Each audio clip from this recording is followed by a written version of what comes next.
El Inter-American Institute for Democracy, Diario Las Américas y la Universidad Peruana de Ciencias Aplicadas les da la más cordial bienvenida al foro 100 días del castrochavismo en el Perú. Agradecemos la presencia de nuestro distinguido panel y de los miembros del Inter-American Institute for Democracy que lo conforman. El Inter-American Institute for Democracy, como entidad privada sin fines de lucro, tiene como misión la promoción y difusión de los valores de la libertad, la democracia, la institucionalidad y los derechos humanos en las Américas. Para dar inicio a este foro, vamos a comenzar con Carlos Sánchez Berzaín, quien es el director ejecutivo del Inter-American Institute for Democracy. Él es abogado, exministro de Defensa de Bolivia, máster en Ciencia Política y máster en Sociología, politólogo, miembro fundador del Ateneo Jurídico Boliviano, catedrático de Derecho Constitucional y de Derecho Internacional Público, columnista en varios medios de la región y autor de varios libros sobre las amenazas a la democracia y la naturaleza de las dictaduras en la región. Bienvenido, Carlos. Gracias.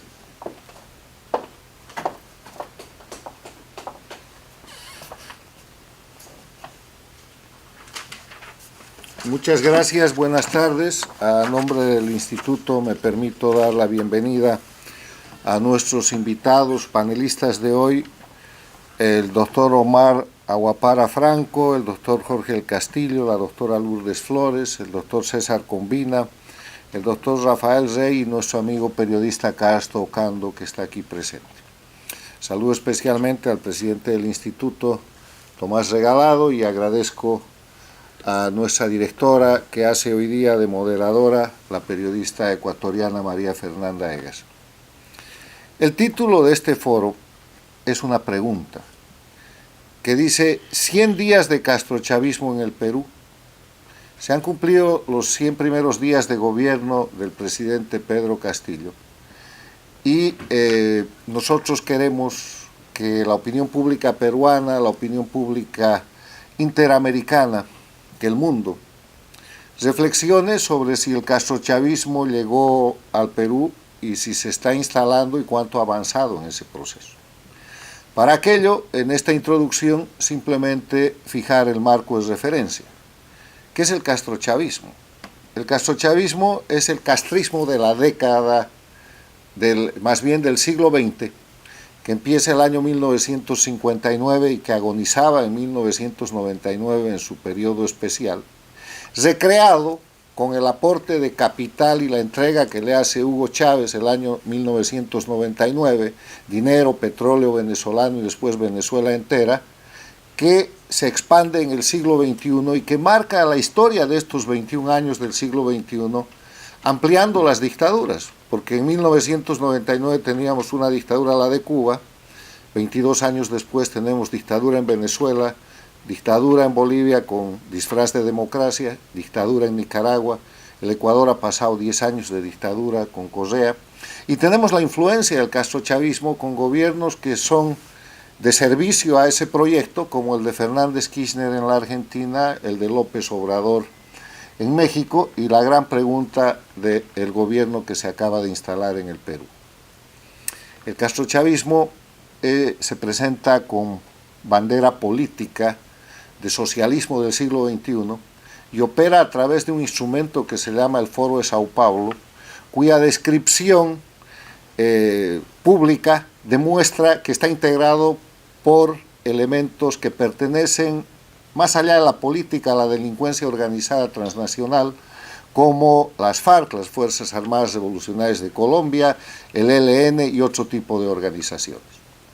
Y este grupo ha venido desestabilizando sistemáticamente la democracia en las Américas durante todo el siglo XXI. Y este grupo se ha convertido en un mecanismo que en su momento controló con insulsa 10 años la Organización de Estados Americanos y ataca y acosa a la organización ahora que está bajo la dirección del secretario general Almagro. Este es el grupo que acaba de sostener el terrorismo de Estado en Nicaragua, que han llamado elecciones el 7 de noviembre, y este es el grupo que está sosteniendo la dictadura de terrorismo de Estado también en Cuba, que acaba de apresar prácticamente a todo el pueblo cubano para evitar la marcha del 15 de noviembre en Cuba. El señor Pedro Castillo, cuando toma la presidencia, lo hace de la mano de un grupo estrechamente vinculado con Cuba, Venezuela y operado desde Bolivia con la plataforma de Evo Morales, que interviene directamente en las elecciones del Perú. Cuando el presidente Pedro Castillo, después de una elección señalada y probada de fraude electoral, toma la presidencia, marca en nuestro criterio 3 hitos que son fundamentales, pero que no pertenecen al programa nacional peruano, sino más bien al programa transnacional del castrochavismo. Plantea una asamblea constituyente para crear un Estado plurinacional, en copia de lo hecho fraudulenta y delictivamente en Bolivia, donde se ha suplantado la República de Bolivia para crear un Estado plurinacional, lo que en esencia quiere decir destruir la nación peruana, atacar la unidad nacional para reemplazarla por una pluralidad inexistente después de casi 200 años de construcción del Estado Nacional peruano. Lo segundo que plantea es la nacionalización del gas peruano y de las industrias más notables del Perú, en copia a lo hecho también en Bolivia, donde se nacionaliza el gas y se liquida la industria gasífera boliviana, que el año 2003, cuando Camisea era un proyecto en desarrollo en el Perú, Bolivia ya era la primera potencia gasífera. Hoy día Bolivia no tiene gas. Argentina y Brasil le están reclamando los volúmenes de exportación porque como en Venezuela han matado la industria petrolera y como en Cuba han matado la industria azucarera, en Bolivia acaban de matar la industria del gas. Pero ese es uno de los planteamientos del presidente Castillo en el Perú. Y la tercera cosa que plantea es la expansión de los cultivos de coca en un país como el Perú, que es el segundo país productor de coca y de cocaína en el mundo. El primero es Colombia, el segundo es Perú y el tercero es Bolivia. Y Bolivia ha sido convertida por Evo Morales en un narcoestado a través de leyes y disposiciones emitidas desde su dictadura para organizar el narcoestado, porque el narcoestado es, por definición, el estado en el cual los miembros del gobierno participan en cualquiera de las fases del narcotráfico, sea la producción, la elaboración, el comercio, el lavado o cualquiera de las etapas del narcotráfico. Y en Bolivia se ha hecho eso legalizando, entre comillas, los cultivos ilegales de coca para multiplicar la producción de cocaína. Parece que el plan de gobierno del presidente Castillo es Estado plurinacional, destrucción de la nación peruana, nacionalización en el Perú y construcción de un narcoestado. Si es así, eso es castrochavismo. Pero para que nos lo digan de mejor manera, hemos invitado expertos peruanos y finalmente un periodista de investigación internacional, a quienes dejamos el desarrollo de este importante tema tan serio y tan grave para el Perú como para todas las Américas. Muchas gracias.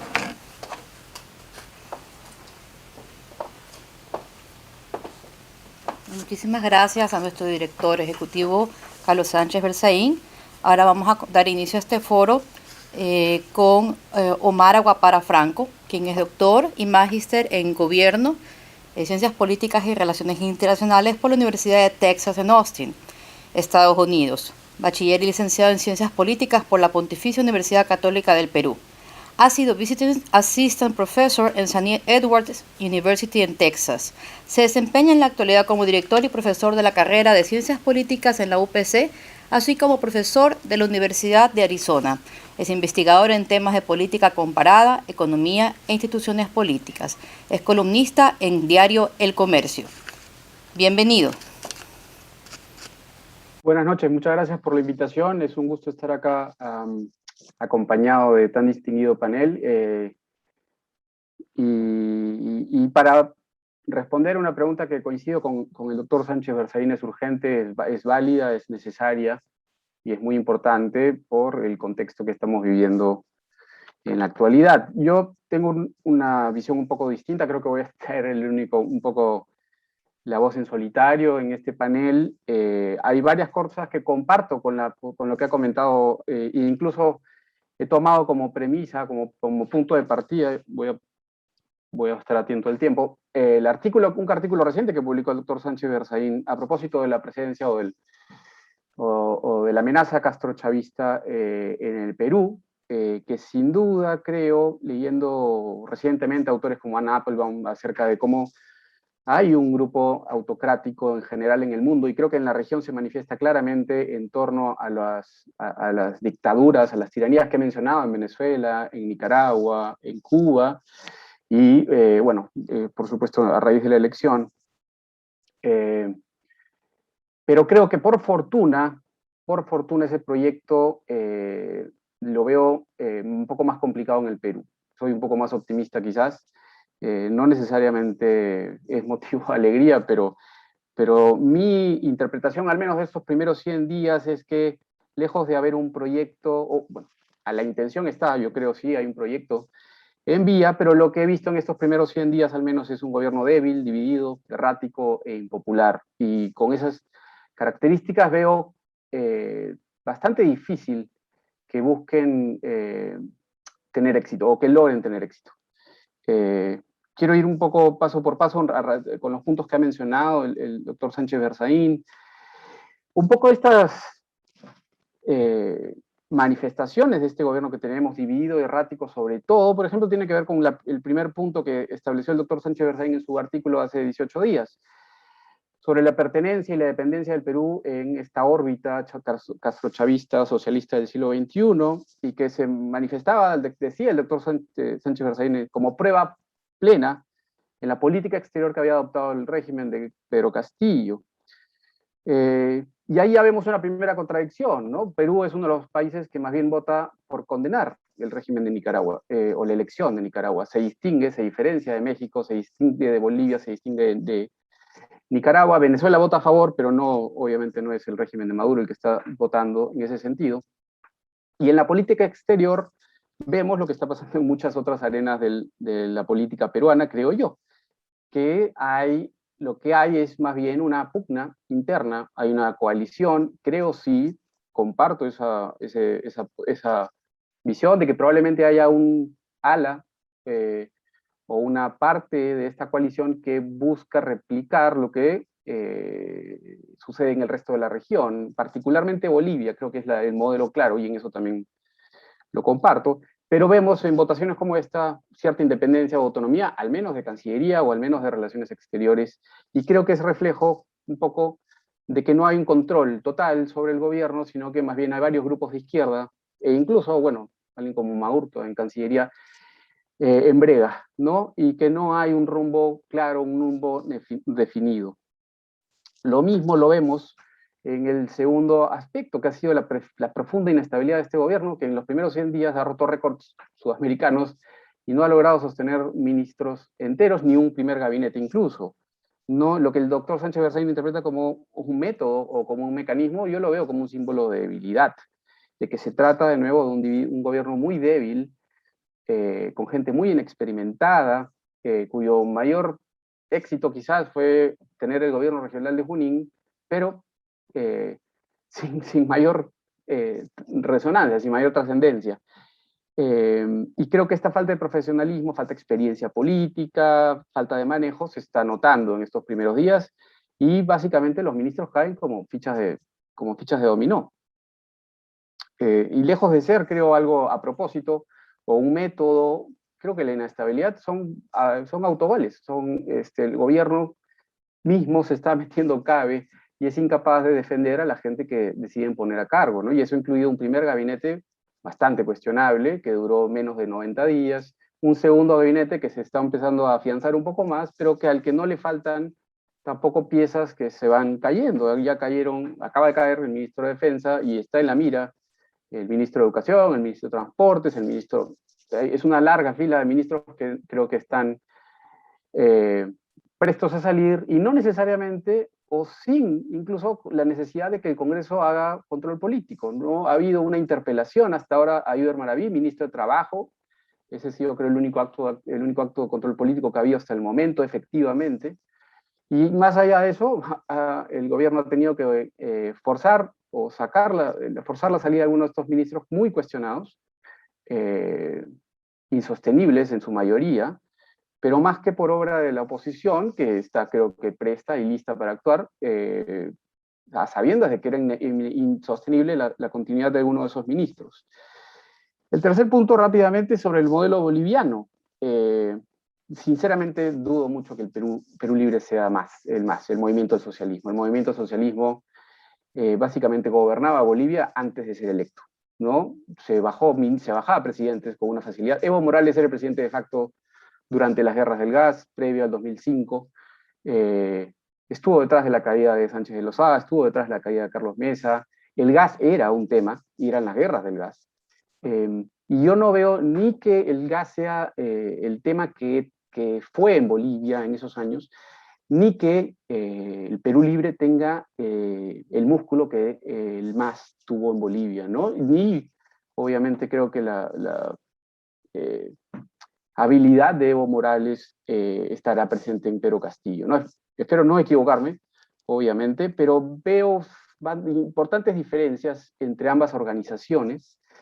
Veo importantes diferencias en la capacidad de liderazgo y en el liderazgo que alguien como Evo Morales, Hugo Chávez, Daniel Ortega, Rafael Correa, frente a un presidente que en estos primeros 100 días ha mostrado más bien, yo diría ser más pusilánime, más débil, no capaz de tomar decisiones importantes, se toma muchísimo tiempo para terminar decretando la salida de ministros. Y por supuesto, en Bolivia el tema del gas fue directamente a la nacionalización el día 1, ni bien fue elegido, obviamente con el presidente de las guerras del gas, el día 1 pudo Evo Morales ir al sitio de los pozos, de las tomas del gas natural bueno, nacionalizarlos, ¿no? Acá ni siquiera se atreven a usar la palabra, y cuando la usan dan media vuelta, y no es nacionalizar, es masificar, no es masificar, es estatizar. Ni siquiera tienen el control del mensaje, me parece, y yo creo que sí, eso es influencia clara del modelo boliviano. Creo que la presencia de Evo Morales no es accidental, e incluso cada vez que ha venido Evo Morales al país, el gas ha salido en la agenda. El tuit famoso que manda Guido Bellido un domingo por la mañana, el sábado había llegado Evo Morales al país. No es casual. Y donde sí creo que coincido un poco más y muestra, hay mayor preocupación y hay muchos mayores motivos para preocuparse en cuanto a convertirnos en un narcoestado. Ahí sí, no solo a nivel del, bueno, narcotráfico, pero en otras áreas ilegales, informales, que parecen haber ganado, gracias, ya termino, un acceso al poder que es, bueno, somos un país bastante informal, el narcotráfico ha existido, las zonas de cultivo también. Siempre hemos estado entre los 3 primeros productores de hoja de coca en el Perú, en el mundo, en la región, en el mundo, pero sí hay una intención y una posibilidad de formar alianzas ahí que podrían darle un sostén o un poderío a este gobierno si nos descuidamos como país. Ahí sí habría que estar alertas. No ha sido casual la presencia de un ministro como Barranzuela, creo, en el gabinete, ni la proximidad de congresistas como Bermejo con esas zonas del país. Bueno, lo dejo ahí. Muchas gracias por su atención. Bueno, muchísimas gracias a Omar Aguapara por su intervención. Ahora damos la bienvenida a Lourdes Flores. Estudió en la Facultad de Derecho de la Pontificia Universidad Católica del Perú, realizó estudios de posgrado en Madrid, obteniendo un máster en asesoría jurídica en el Instituto de Empresa, actualmente conocido como IE Business School, y un doctorado en Derecho en la Universidad Complutense. Flores se especializó en Derecho Civil y Comercial. Fue profesora de Derecho Comercial en la Pontificia Universidad Católica del Perú y la Universidad de Lima. Se desempeñó durante 2 años como rectora de la Universidad San Ignacio de Loyola. Ha sido diputada y fundadora de la Coalición Unidad Nacional. Fue candidata presidencial en 2006 y a la Alcaldía de Lima en 2010. Bienvenida, Lourdes Flores. Muchas gracias. Nuevamente, Carlos, muchas gracias por esta invitación y muy contenta de estar en este panel con tan buenos amigos y destacados analistas. Es verdad que la primera descripción que uno tendría de estos 100 días, que parecen 100 años, es de una indescriptible ineficacia. Efectivamente, o sea, Omar Aguapara nos ha dado todos sus buenos deseos basados en esta absoluta ineficacia. Es efectivamente la primera característica. Pero eso no quiere decir que no seamos conscientes que lo que un gobierno o una organización o quien sea es lo que dice, sino lo que hace. Y en lo que hace hay una agenda que en mi concepto sí revela lo que fue desgraciadamente la base de la construcción del gobierno que hoy nos rige. Esa base social tuvo a un partido, Perú Libre, que estoy segura será inmejorablemente descrito y analizado por César Combina, ya hoy día en una probada intervención o investigación penal que lo presenta como una organización criminal, pero que a su vez, sin duda, es parte del movimiento ideologizado con una tendencia cercana al castrismo al liderazgo venezolano de Chávez y de Maduro, en cabeza de quien lo lidera el señor Cerrón. Pero también junto con ellos, vínculos a movimientos vinculados a Sendero Luminoso, y en concreto al ala magisterial más radical, que el señor Castillo, como dirigente sindical, no tuvo ningún reparo en liderar para enfrentarse a otro movimiento de izquierda como el SUTEP, en un ala aún más radical que hoy incluso ha merecido, como ya me referí en los hechos concretos de gobierno, un reconocimiento expreso. Y allí hay probados vínculos con Sendero Luminoso, porque la fachada magisterial o la organización magisterial de actuación en el campo magisterial con un propósito político de cooptación y de ingreso en el sector de educación y en la educación y en la mente de los alumnos, era evidente. Tercero, el movimiento cocalero. E incluso lo que cada día van apareciendo como más elementos a ser investigados con profundidad, el financiamiento que pudo venir para esa campaña desde el movimiento cocalero, y en concreto de un movimiento cocalero que abastece al narcotráfico. Es decir, las investigaciones en curso que evidenciarían la posibilidad de un financiamiento proveniente del narcotráfico en zonas que a su vez conviven con el senderismo, como son las zonas de los valles de los ríos Apurímac, N y Mantaro, la zona conocida en el Perú como el BRAE, y los hermanos Quispe Palomino operando en la zona. Por lo tanto, lo que no podemos negar es que toda esta construcción en la base del gobierno, que fue conocida durante la campaña, pero que se soslayó y muchos no quisieron ver, a pesar de las públicas advertencias que se hizo sobre eso, sí están rindiendo frutos y sí hay una agenda en la que comienzan a aparecer elementos provenientes previsiblemente de estas alianzas y de estos entendimientos. Tanto Carlos Sánchez como Mara Guapara han puesto además énfasis correctísimo en algo que no es ajeno a puede ser la peculiaridad quizás del caso peruano, es este modelo, este émulo al modelo boliviano. El seguimiento admirado de Evo Morales, su presencia permanente en el territorio nacional e incluso ya ahora la actuación pública del MAS en el sur del Perú.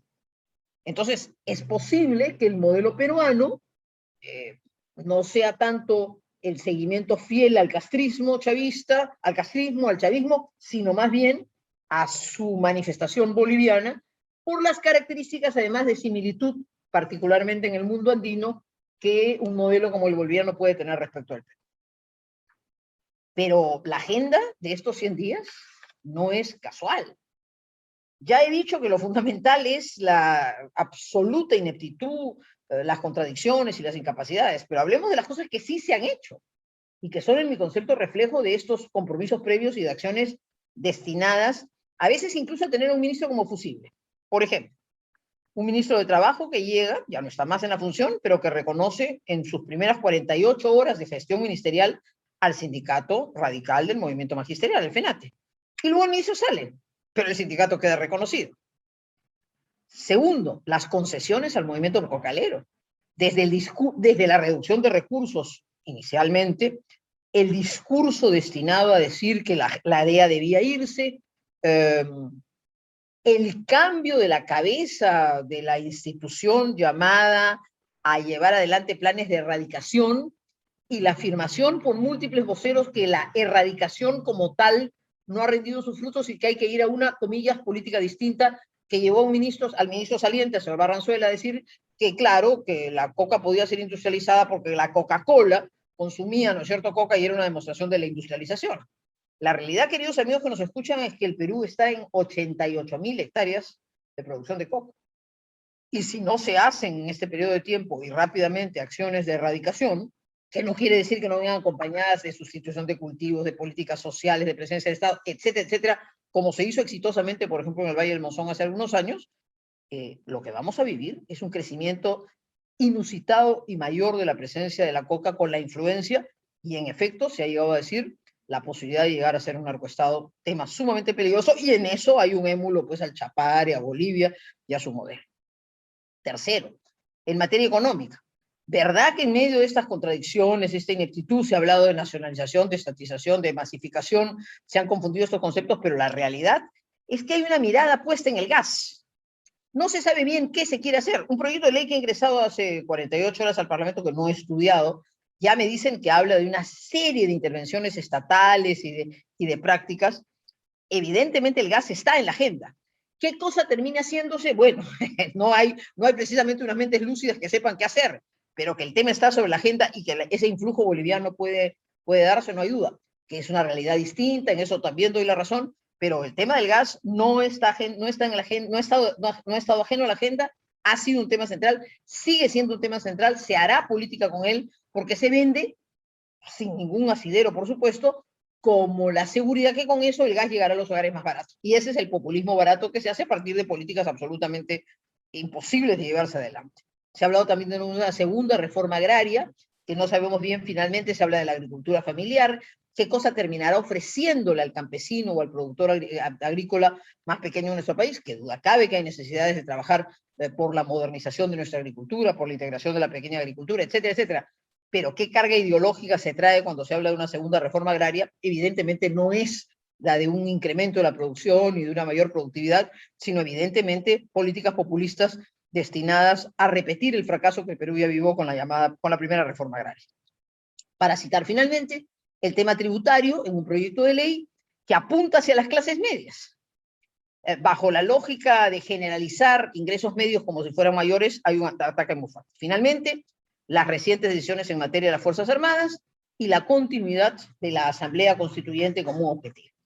En resumen, y si a todo eso le sumo este émulo al que he hecho referencia a Bolivia, en resumen, estimado Carlos, es posible que con menos formación ideológica, con menos conceptos claros de visión, el Perú en estos 100 días ha puesto en marcha una agenda muy similar a de aquellos países del eje castrochavista, quizás con un énfasis más cercano a Bolivia, pero absolutamente negativos para el Perú, que desgraciadamente no nos pueden permitir cruzarnos de brazos y esperar que esa ineficiencia sea el fracaso, sino que nos obligan desde la oposición, primero, a actuar y Dios quiera resolver este problema a la brevedad posible.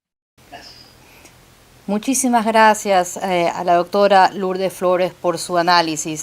Ahora damos la bienvenida a César Combina. César Augusto Combina es un antropólogo de la Pontificia Universidad Católica del Perú y político peruano.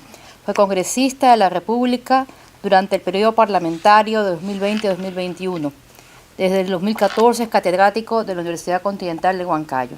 Entre el 2007 y 2014, Combina estuvo afiliado al Partido Popular Cristiano y luego formó parte del movimiento regional Combina Junín.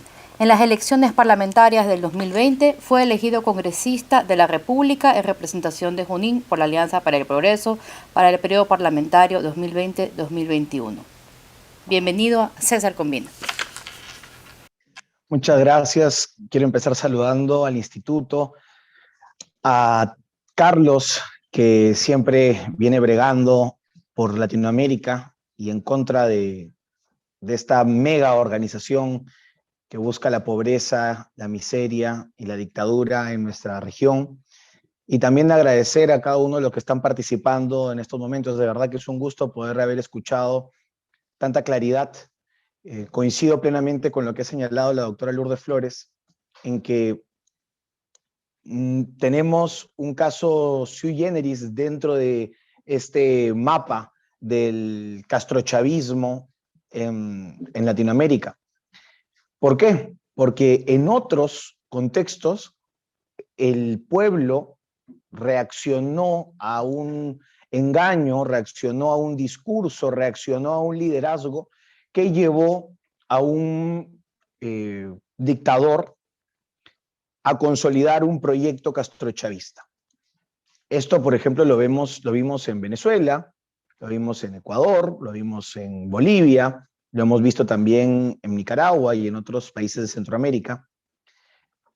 Pero en nuestro caso, quiero empezar con esto para que podamos tener todavía la esperanza de que se puede luchar efectivamente contra el castrochavismo en el Perú.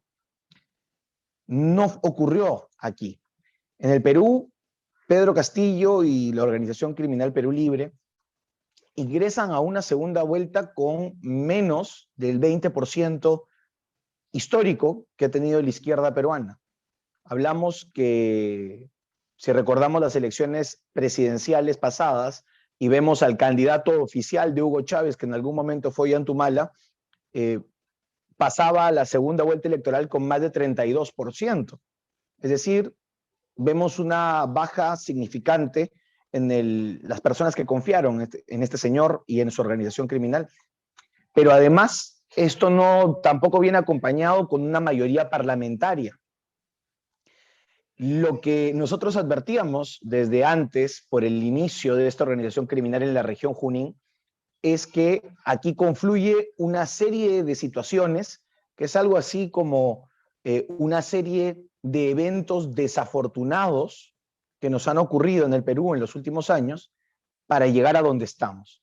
No es una esperanza popular. Pedro Castillo y su organización criminal no se configuran como una esperanza popular de renovación nacional, de salvación nacional, de refundación de la República, de reivindicación de un pueblo oprimido a nivel plurinacional. No, creo que sí debemos señalar que ellos llegan como una cantidad de organizaciones criminales que se forjaron en los gobiernos regionales. Somos probablemente el único país en el mundo que de 26 regiones tiene a 26 gobernadores regionales con procesos y en cualquier momento pueden terminar en prisión. De hecho, más de 8 están en prisión. Estas regiones consolidaron al magisterio y espacios radicales de la izquierda a través de movimientos regionales y los convirtieron en bandas criminales que han dado el salto a la nación.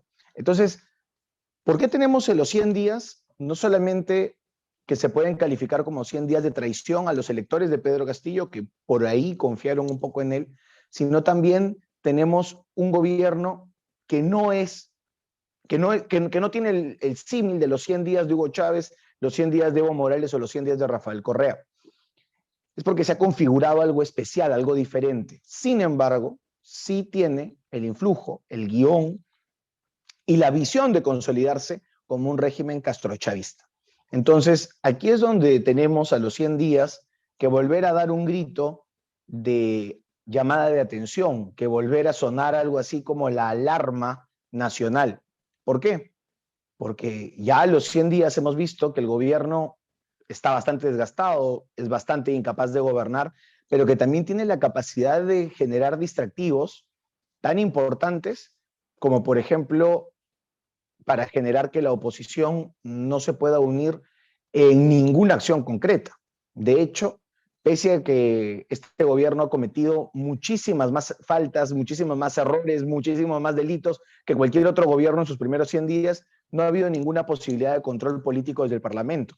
Entonces, es un gobierno que en 100 días está avanzando, me parece que está avanzando a nivel de gestión pública a la deriva, pero a nivel de su guía política, a nivel de su castrochavismo for dummies, castrochavismo ABC, sí está avanzando bien. Está generando una división a nivel de la oposición, un sentimiento de convivencia que le han puesto el nombre de gobernabilidad, y ahora por la gobernabilidad no se le puede decir delincuente al delincuente, por la gobernabilidad el presidente evade y obstruye la justicia, por la gobernabilidad se están copando las Fuerzas Armadas, Cancillería, la Policía y inclusive la Superintendencia de Administración Tributaria, y están logrando objetivos en el corto plazo. ¿Por qué es importante llamar en estos momentos la atención?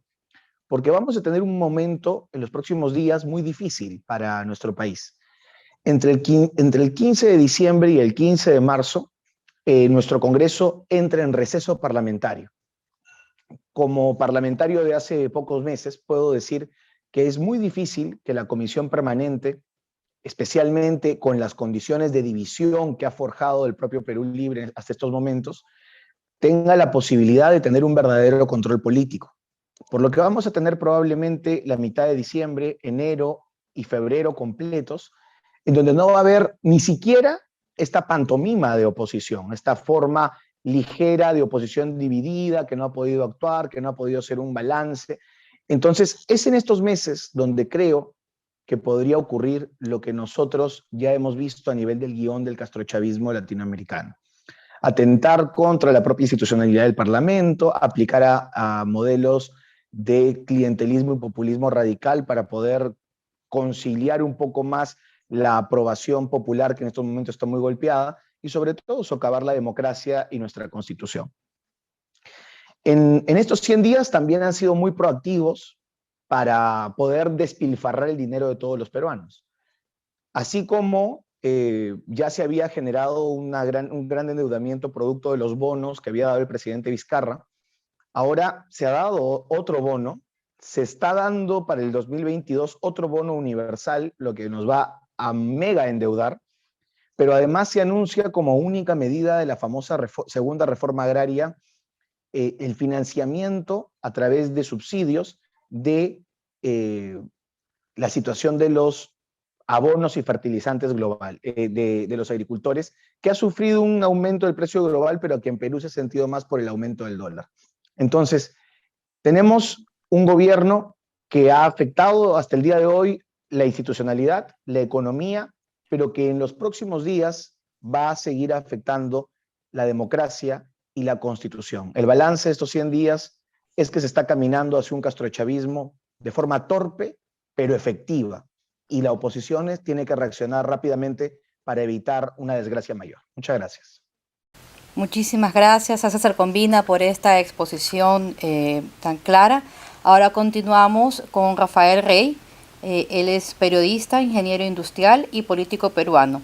Fue congresista de la República durante 3 periodos, ministro de la Producción y ministro de Defensa en el segundo gobierno de Alan García, condecorado por las 3 armas, Ejército, Marina de Guerra y Fuerza Aérea del Perú. Fue embajador en Italia, parlamentario andino, diputado de la República y congresista constituyente, así como director del Banco Central de Reserva del Perú. Ha realizado estudios en Economía y Finanzas en el programa de Alta Gerencia de la Escuela de Negocios INCAE, el programa de Alta Dirección de la Universidad de Piura y el programa de Gobierno Corporativo que ofrecen en conjunto con la Universidad del Pacífico y la Universidad de Piura. Conduce junto con José Barba Caballero el programa político Rey con Barba por Willax Televisión. Bienvenido, Rafael Rey. Micrófono, por favor. Muchas gracias. Muchas gracias otra vez al Inter-American Institute for Democracy y a Carlos y a la Universidad de Ciencias Aplicadas, y en concreto a Carlos Sánchez Berzaín, nuestro amigo, por esta nueva oportunidad de presentarme en este foro. Yo realmente estoy completamente de acuerdo con lo que han dicho los que me han antecedido, en el uso de la palabra, con cada uno de ellos. Han enfocado de distintos puntos de vista la misma realidad en la que vivimos.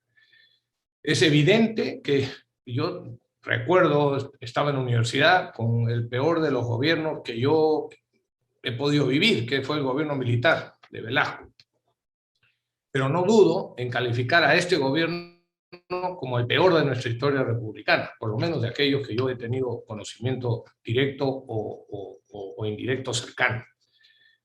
Los 100 días perdidos, coincido plenamente con César Combina, han sido absolutamente perdidos, como decía también Lourdes Flores, pero coincido en que lamentablemente han sido perdidos para el país, pero muy bien aprovechados políticamente por ellos.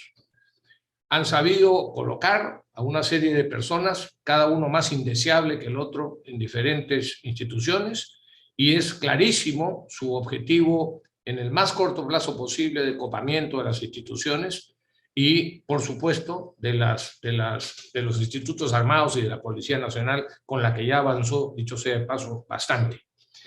Es en la práctica un desarrollo preciso de la agenda del Foro de Sao Paulo con las tácticas y estrategia general que tienen desde hace mucho tiempo y que han ido aplicando en diferentes países, cada uno utilizando las características propias de cada uno de esos países.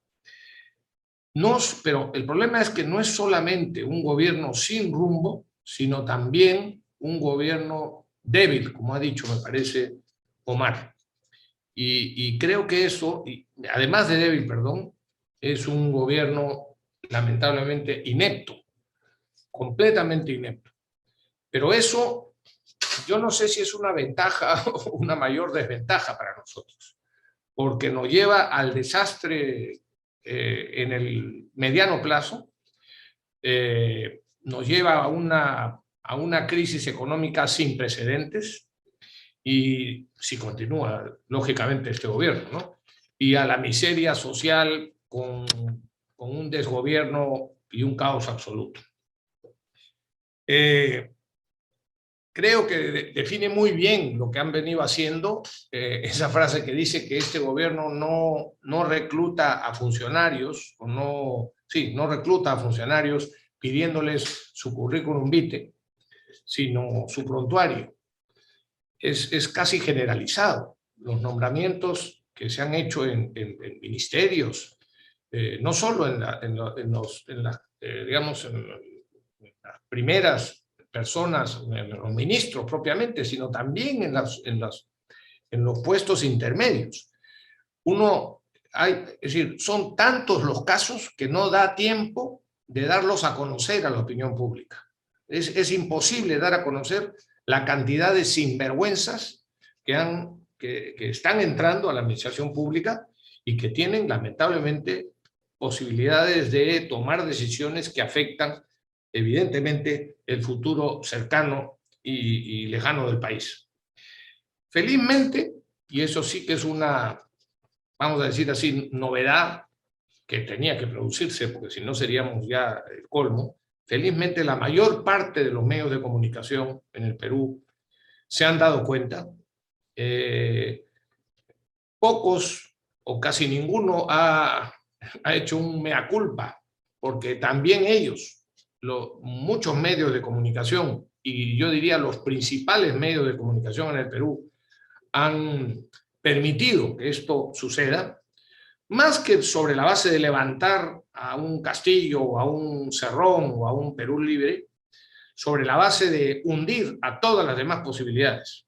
Y lo han hecho durante muchos años y de manera constante. Es evidente que la mayoría ha entendido que no se puede continuar con un gobierno así. Están descubriéndose todos los días barbaridades. Hoy mismo hay noticias respecto de que parientes nada menos que del ministro de Economía contrata con el Estado infringiendo la ley. Y otros, pero digamos que lo haga un pariente, no sé si es un hijo o algún pero familiar cercano, de los que están prohibidos por la ley, está contratando con el Estado. Y no pasa nada. Es decir, por lo menos no se originan los escándalos que deberían de originarse. Siempre la demagogia, pero lo que está faltando, perdónenme, lo que está faltando en los medios de comunicación es entender que si se sigue dando cobertura al populismo y a la demagogia, como estos son muy fáciles de vender y muy fáciles de convencer, sobre todo a una sociedad compuesta en gran parte por personas con mucho desconocimiento, por no decir ignorancias, si se les sigue dando la cobertura que varios de estos medios de comunicación, aunque se dan cuenta de que esto es de la barbaridad que tenemos hoy día gobernando, me parece que se contribuye a que el statu quo continúe. Yo pensaba en la mañana, una vez más, lo he pensado muchas veces, ¿qué pasó en Venezuela? Evidentemente el descontento político es una de las características principales y después, por supuesto, el liderazgo, por lo menos la personalidad de personas como Chávez y como Maduro. Y en tercer lugar, para mantenerse, los grandísimos recursos económicos que le daba el petróleo. Y bueno, a eso se añade el asesoramiento de la estrategia castrista. En Bolivia, poco menos que lo mismo, un desencanto político también, a lo político en general, recursos económicos, en ese caso del narcotráfico fundamentalmente, y una ignorancia y una masa crítica de un indigenismo radical. En el Perú no existe felizmente, todavía, aunque se ha incrementado mucho, ese indigenismo radical. Y tenemos una diferencia respecto de esos otros dos países que he mencionado. Hemos sufrido una hiperinflación que ha dado, termino en un momento, que ha dado, que genera una experiencia que nadie quiere repetir. El problema es que ya ha sido hace bastante tiempo y la gente joven no llega a darse cuenta de lo que eso significa. Y la segundo, el terrorismo que no han tenido ni Venezuela ni Bolivia como lo hemos tenido nosotros. Pero, como ha comentado Lourdes Flores, lo que hay es un entusiasmo y un objetivo de utilizar el narcotráfico para mantenerse en el poder. Yo creo que en el corto plazo la única solución que tiene el Perú es, por supuesto, vacar al gobierno y ir a unas elecciones presidenciales, como lo manda la Constitución, y en el mediano plazo, una prensa mucho más, con una actuación mucho más responsable y una reforma educativa profunda y sostenida. Gracias. Muchísimas gracias a Rafael Rey por su intervención. Ahora damos la bienvenida a Jorge del Castillo, quien es abogado por la Universidad Nacional Mayor de San Marcos y político peruano, dirigente del Partido Aprista peruano. Fue alcalde de Lima, diputado, congresista de la República por 4 periodos y presidente del Consejo de Ministros durante el segundo gobierno de Alan García. Estudió una maestría en Derecho Constitucional en la Pontificia Universidad Católica del Perú. También tiene un diplomado en el programa de alta dirección de la Universidad de Piura. Está especializado en temas de gobernabilidad y procesos de consenso y concertación. Bienvenido, Jorge del Castillo. ¿Cómo está? Muchas gracias a don Carlos Sánchez está ahí, y a todo el Instituto Interamericano por la Democracia. Sin duda, quienes me han precedido han descrito muy bien la situación en el Perú. Yo lo que quisiera subrayar es lo siguiente. Fíjese, hay diversos temas en los cuales se ha ido, vamos a decir así, derrotando o suspendiéndolo o impidiendo que avanzaran por diversas formas. Temas que evidentemente hubieran podido traer severas consecuencias para el país. Si es que no sabemos si se han ido renunciando a ellos o simplemente no pueden avanzar. Por ejemplo, ellos querían expulsar del Perú a la DEA. ¿Cuáles iban a ser las consecuencias de esto? Inclusive con un ministro pro-cocalero, como un señor Barranzuela, que se puso el ministro y que renunció hace pocas semanas. Menos mal que eso no se produjo, y eso es, entre otras cosas, por la gran reacción que hubo en el Congreso y en la sociedad civil. También hemos tenido otros casos en los que se ha pretendido, por ejemplo, nacionalizar y expropiar desde el gas de camisea y otras industrias importantes, o concesiones importantes. Tampoco ha prosperado. Pero lo que no han dejado, y está pendiente en todo caso, es la definición sobre el tema de la Asamblea Constituyente. Y eso sí es un tema de fondo sumamente grave, yo diría gravísimo, porque está en el libreto que han seguido en países hermanos que han pasado por estas otras caudillas. Y nosotros no queremos repetirlo en ninguna condición. Así que obviamente que se viene dando una batalla en las calles, en el Congreso, en los medios de comunicación, pero todavía está la idea ahí pendiente. Y como sabemos, si hubiera un cambio constitucional en el sentido que esta gente quisiera hacer, eso implicaría, primero, desmontar todo el sistema productivo del país, sin ninguna duda. Poner en cuestión la mismísima propiedad privada, alterar el sistema político con una reelección indeterminada según la conveniencia de esta gente. Entonces, es un hecho sumamente grave, inclusive hasta le pueden cambiar de nombre al país, como lo han hecho en Bolivia, como que están haciendo en Chile. Así es que, como vemos, esa es la tarea pendiente en la cual estamos todos comprometidos en este momento de poder, digamos, defender una posición, debatir con energía, sustentar nuestro punto de vista, pelearla en la calle las veces que sea necesario e impedir que lleven adelante una asamblea constituyente de este tipo. Subyacente a esto está la intención, vamos a decir así, claramente totalitaria, de un sector del gobierno que pareciera que se hubieran peleado entre ellos. O sea, tenemos un gabinete un tanto dividido y un Congreso, o específicamente la bancada del partido Gobierno Perú Posible, abiertamente peleada entre ellos. O sea, las cosas que escriben unos versus otros son bastante fuertes. Pero esto no garantiza, porque si finalmente son gallos del mismo corral, esto no garantiza que hayan decidido optar por los años. Creo que la sociedad peruana, la sociedad civil peruana, tiene que estar sumamente atenta, y lo está, para cualquier cosa que pueda suceder. Y por cierto, la solidaridad internacional es fundamental en este caso. Muchas gracias por la gran oportunidad de poner este punto de vista desde el Perú para todos nuestros hermanos de América Latina y América del Norte. Gracias.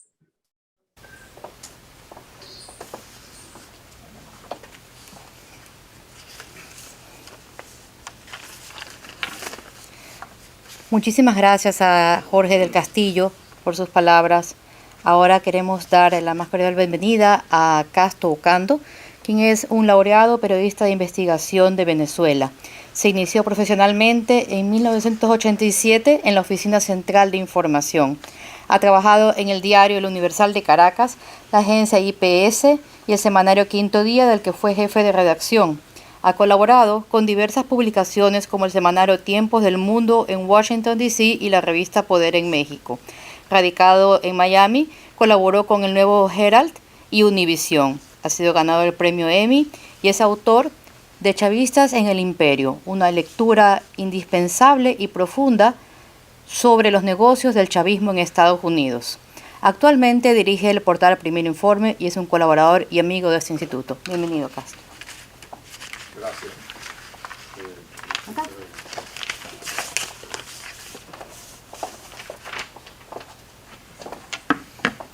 Gracias por la invitación. Yo quería ofrecer una perspectiva un poco distinta a lo que han hecho los amigos en Perú, que conocen, por supuesto, mucho mejor, están dentro del país. Yo quería ofrecer un poco la perspectiva desde afuera, y me parece que es importante, digamos, ver las cosas yo lo veo desde dos puntos de vista. Primero, digamos, las acciones que están visibles, que son públicas, digamos, eso es un nivel de acción, y luego está el otro nivel de las cosas que están ocurriendo pero que no son visibles. Hemos estado hablando sobre esas actuaciones aparentemente torpes, ineficientes, etcétera, que han significado, que han sido estos 100 días de gobierno de Pedro Castillo, con todo este récord, por ejemplo, de funcionarios o de ministros nombrados en los últimos 20 años, una cantidad de aparentes errores, ¿no?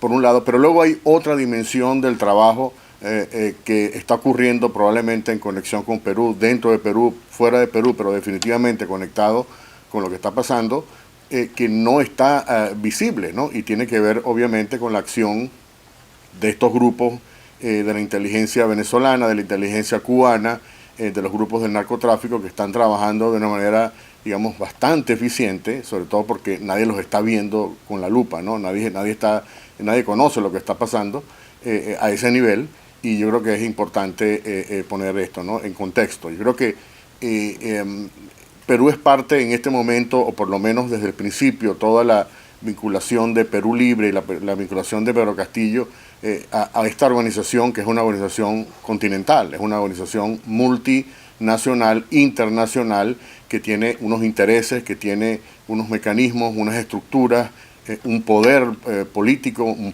gran poder económico. Recientemente vimos cómo el jefe de la inteligencia venezolana, por ejemplo, en España, que actualmente está detenido en España, describió cómo repartía en la época de Chávez y también en la época de Maduro, repartían dinero, maletines llenos de dinero para financiar políticos en América Latina. Y con la ayuda de Cuba también, mucho de este dinero se entregó a través de Cuba o de las embajadas de La Habana en varios de estos países. A mí me llama poderosamente la atención este esfuerzo que está haciendo, por ejemplo, Vladimir Cerrón, que es el presidente de Perú Libre, por evitar que se abran las computadoras donde aparece la información de quién le dio dinero a Perú Libre para la campaña electoral de Pedro Castillo.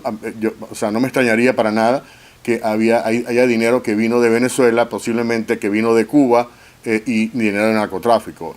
Y esto es una cosa verdaderamente que no solamente es un tema de Perú, es un tema de América Latina. Lo estamos viendo, por ejemplo, con gran preocupación en Nicaragua, pero sobre todo ahora en Honduras, que va ahora elecciones en menos de 2 semanas. La penetración, estamos viendo como, por ejemplo, el narcotráfico está bien metido en Ecuador con todas estas cosas que están pasando en la prisión.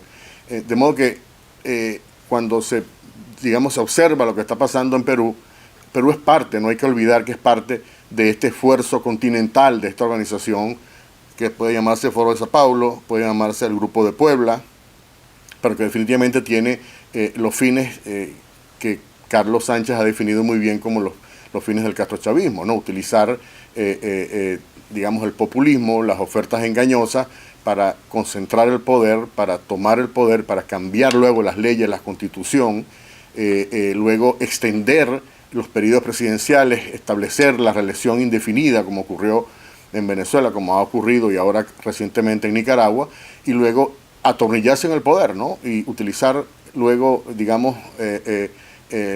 basarse en una economía paralela, como ocurre, por ejemplo, que tiene que ver con todo el dinero fabuloso, extraordinario de que produce el narcotráfico, pero también la corrupción, posiblemente operaciones gigantescas de lavado de dinero, como se probó, por ejemplo, que hacía este personaje Alex Saab, el empresario colombiano actualmente detenido en Miami, que realizaba, por ejemplo, utilizando un sistema Sucre entre Venezuela y Ecuador.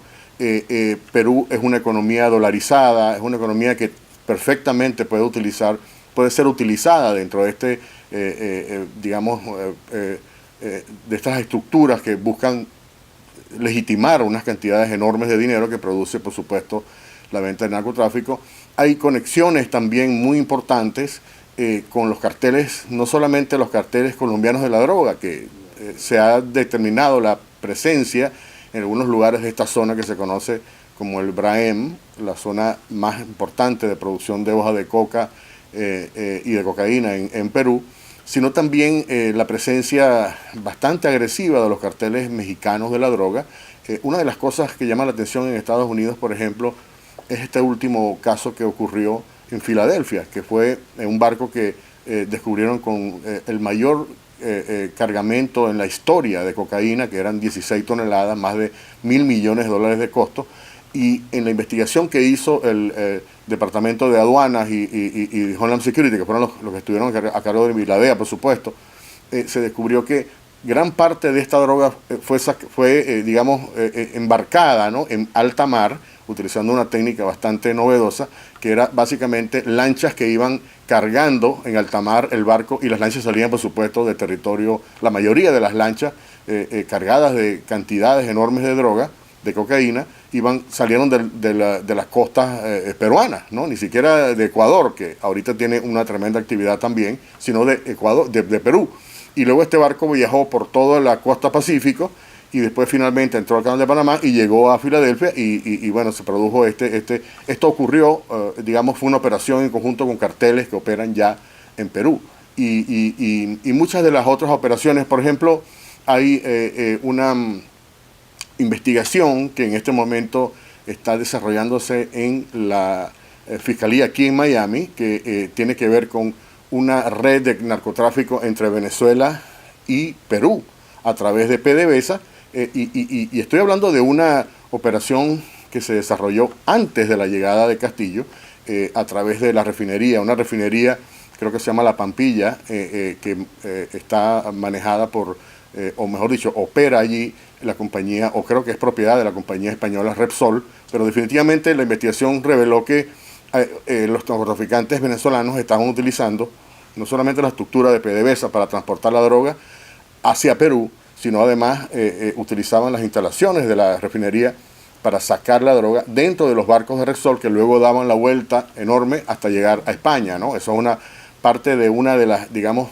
de las alas o de las aristas de esta investigación, que por supuesto implica Venezuela, implica Nicaragua, implica Cuba, implica Centroamérica y México, por supuesto, y Estados Unidos.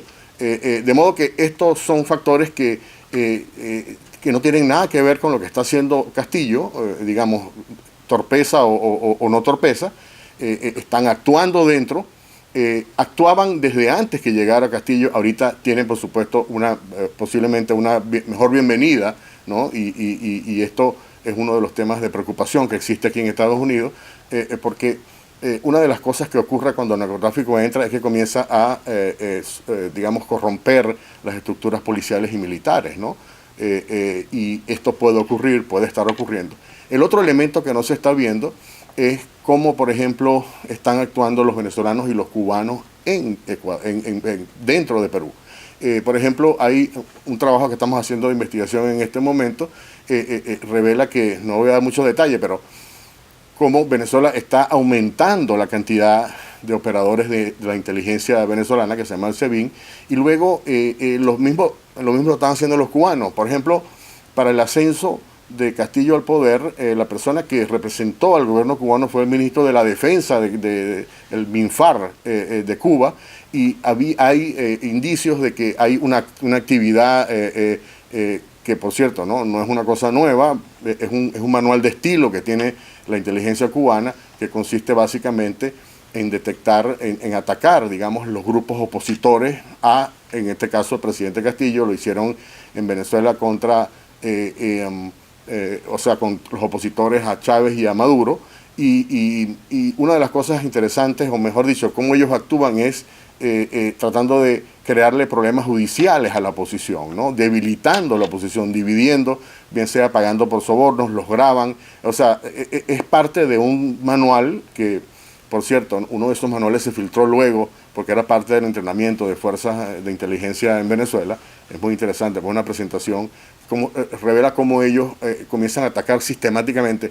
Bueno, esto está ocurriendo en este momento en Perú, ¿no? Y es una cosa que debe ser motivo de preocupación. Y otra vez, ¿no? Esa idea de que Perú no es solamente lo que ocurre dentro de Perú, sino que Perú es parte en este momento de este grupo, digamos, de naciones que, como dice Carlos, son el eje castrochavista, es el eje del Foro de Sao Paulo, es el eje del Grupo de Puebla, pero que definitivamente tienen un objetivo muy claro, porque Perú tiene un valor muy importante, estratégico, no solamente, digamos, en el contexto local, ¿no? Y en el contexto de una posible alianza con Bolivia y con grupos del narcotráfico colombiano, sino también como una manera de penetrar, ¿no? De expandir, digamos, el imperio, de obtener recursos, y bueno, esto es una de las cosas que realmente causa preocupación.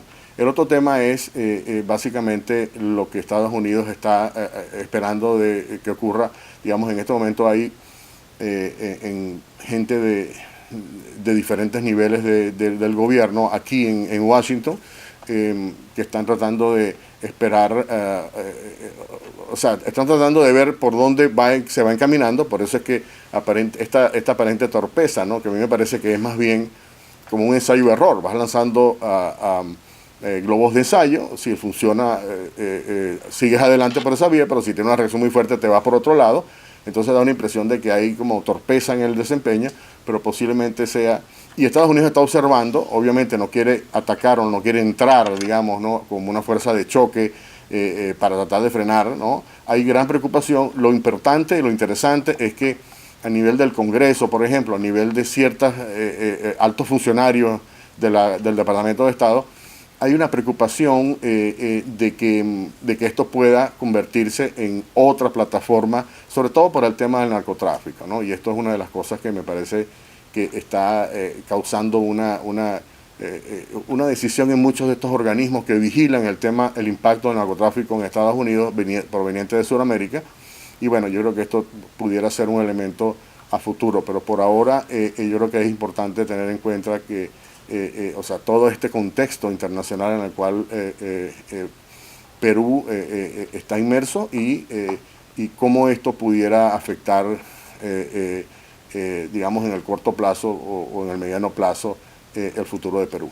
Gracias por la atención.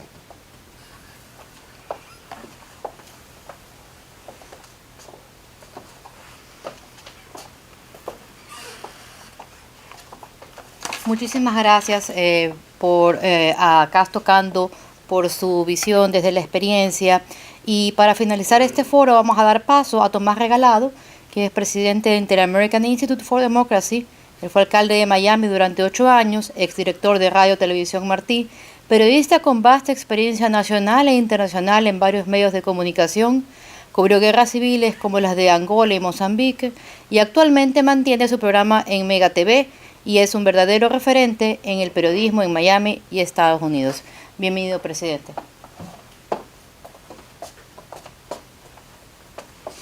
Muchas gracias, María Fernanda, y a todos ustedes muy buenas tardes, noches y gracias por escuchar. Decimos gracias por escuchar porque es la misión del Instituto Interamericano por la Democracia de informar, educar y alertar. Yo creo que lo que Casto ha brindado, que es producto no de su corazón, sino de la investigación diaria y permanente que hace, debe ser tomado con mucha seriedad por todas aquellas personas que hoy nos han acompañado y que son también muy referentes en su país. Perú nos preocupa a todos porque ya vemos los que vivimos aquí durante tantos años cómo definitivamente se han usado los cambios de constituciones, se han usado las leyes del Congreso, se han usado los cambios de nombre de países para reformar o renacer lo que ellos llaman una nación diferente que termina siendo algo como Cuba o Venezuela. Por eso aquí no terminamos. Precisamente el Instituto ha publicado recientemente un newsletter, una carta informativa que Casto conduce sobre Perú y seguiremos hablando de Perú. Seguiremos hablando de Perú porque es importante para la democracia latinoamericana. Por eso hoy nos comprometemos a continuar esta conversación y a seguir difundiendo información veraz, pero también alertando con la experiencia de aquellos que tenemos países que ya han caído bajo las dictaduras autoritarias. Que tengan todos muy buenas noches. Muchas gracias por estar junto a nosotros, a todos aquellos que están conectados. Muchísimas gracias y queremos que sean multiplicadores de estos mensajes tan importantes que se han brindado en la tarde de hoy. Gracias.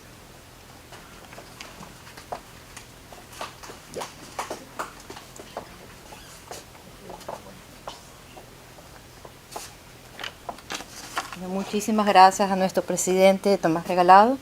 Con esto damos por terminado el foro 100 días del castrochavismo en el Perú, que en colaboración con Diario Las Américas y la Universidad Peruana de Ciencias Aplicadas buscamos contribuir al análisis de esta compleja situación que importa a la región y al mundo. Estas interesantes exposiciones quedan a disposición de todos, del panel y del público, en el enlace de YouTube del Inter-American Institute for Democracy. Los invitamos a que nos acompañen en los próximos foros y que nos sigan en nuestras redes sociales. Muy buenas noches.